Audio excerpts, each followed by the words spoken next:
Ganababu TDP MLA Visakha జిల్లా Olympic association president comments. ఆంధ్రప్రదేశ్లో జరుగుతున్నది ఆడదామాంధ్ర కాదు, దోచుకుందామాంధ్ర. ఆడదామాంధ్ర పేరుతో స్పోర్ట్స్ని మరింత దిగజారుస్తున్నారు. ఇది పబ్లిసిటీ ప్రచార ఆర్భాటం తప్పితే మరేం కాదు. 100 కోట్ల బడ్జెట్తో చేసే దీంట్లో కిట్లలో గానీ ఆటల్లో గానీ నాణ్యతే లేదు. 5 ఏళ్లలో ఒక క్రీడా రంగానికి ఒక్క కోచ్ను కూడా నియమించలేదు, ఒక్క స్టేడియం కూడా నిర్మించలేదు. రాష్ట్రంలో ఒక్క అసోసియేషన్కి కూడా ₹1 ఇవ్వలేదు. గతంలో చంద్రబాబు నాయుడు అంతర్జాతీయ గేమ్స్ స్పోర్ట్స్ను నిర్వహించిన ఘనత ఉంది. టీడీపీ అధికారంలో కూర్చుంటే 2027లో నేషనల్ గేమ్స్ నిర్వహించే ఉండేవాళ్ళం. పొలిటికల్ మోటోతోని స్పోర్ట్స్ నిర్వహిస్తున్నారు. ఇది చాలా దారుణం. స్పోర్ట్స్ యాక్టివిటీ అనేది ఎకనామిక్ యాక్టివిటీ. ఆడుదామాంధ్ర అనేటువంటిది రాష్ట్రంలో ఒక పబ్లిసిటీకి ఈ ప్రభుత్వం స్పోర్ట్స్ ని డెవలప్ చేయాలనేటువంటి ఆలోచన పక్కన పెడితే ఎంచుకున్నటువంటి 5 క్రీడాంశాలు కూడా గ్రామీణ స్థాయిలో కావచ్చు, లేకపోతే ఇతరత్ర అన్ని ప్రాంతాల్లో కూడా ఎక్కువగా ప్రొఫెషనల్ ప్లేయర్స్ తయారు కావడానికి దోహదపడింది. అయితే ఇప్పుడు జరుగుతున్నటువంటి సచివాలయ స్థాయిలో జరుగుతున్నటువంటి టోర్నమెంట్స్ చూస్తుంటే ఏ స్థాయిలో అయితే క్రీడాకారులు బేసిక్స్ నేర్చుకుంటారో, అంటే 15 ఇయర్స్ నుంచి ఆ బేసిక్ టోర్నమెంట్స్ లో పార్టిసిపేట్ చేయడం వల్ల ఆ క్రీడా స్ఫూర్తి కొరవడుతుంది అనేటువంటి భావం కనబడుతుంది. ఇంకొక నేనంటుంది, ఇది నా ఒక్కరి అభిప్రాయం కాదు.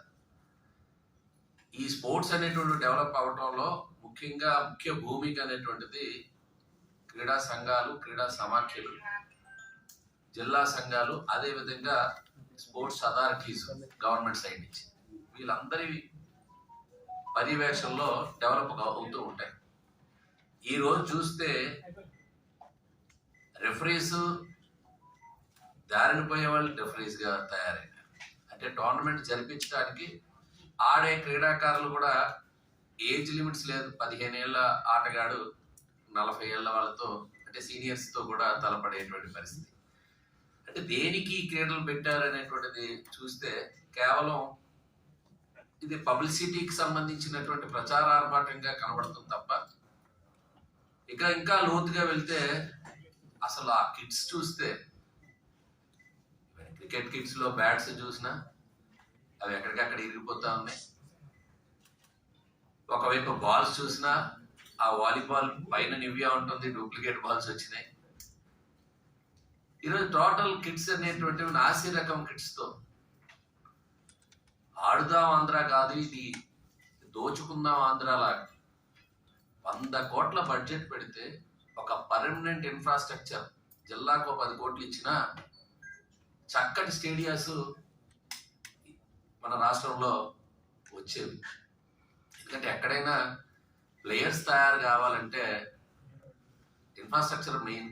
స్టేడియాస్ ఉండాలి, చక్కటి కోచింగ్ ఎబిలిటీస్ ఉన్నటువంటి కోచింగ్. కానీ ఇప్పుడు దురదృష్టం, గత 5 ఏళ్లలో ఒక్క కోచ్ నియామకం జరగల, ఒక్క క్రీడాంశం కూడా. ఒక స్టేడియానికి నిర్మాణానికి అడుగులు పడలా. మరి ఈరోజు 100 కోట్ల బడ్జెట్తో ఎలాంటి స్ఫూర్తి? ఈరోజు 2024 ప్యారిస్ లో జరగబోయేటువంటి ఒలింపిక్ సన్నాహక దీనిలో దేశమంతా ఉండాల్సినటువంటి పరిస్థితుల్లో ఈరోజు ఆ ఒలింపిక్ స్ఫూర్తితో ఒలింపిక్ లో పార్టిసిపేట్ చేసేటువంటి క్రీడాంశాలకి ఏంటి ఈరోజు రాష్ట్రంలో ప్రాతినిధ్యం లేదు. మరి దేనికి? ఆ ఒలింపిక్ స్ఫూర్తి ప్రపంచవ్యాప్తంగా ఉంటుంది. ఒలింపిక్ గేమ్స్ కి నుంచి 4 ఏళ్లకు ఒకసారి జరగబోయే ఒలింపిక్స్ ని ప్రపంచం వీక్షించేటువంటి క్రీడాంశాలు, వాటికి ప్రాతినిధ్యం లేదు. 100 కోట్ల ఖర్చుతో ఎంతమంది క్రీడాకారుల్ని ఏ క్రీడాంశాల్లో తయారు చేసేటువంటి పరిస్థితి లేదు. స్పోర్ట్స్ అథారిటీ ఎట్లా అయిపోయిందంటే 6 నెలలకు ఒక VCMD మారే పరిస్థితి వచ్చింది. కంప్లీట్ గా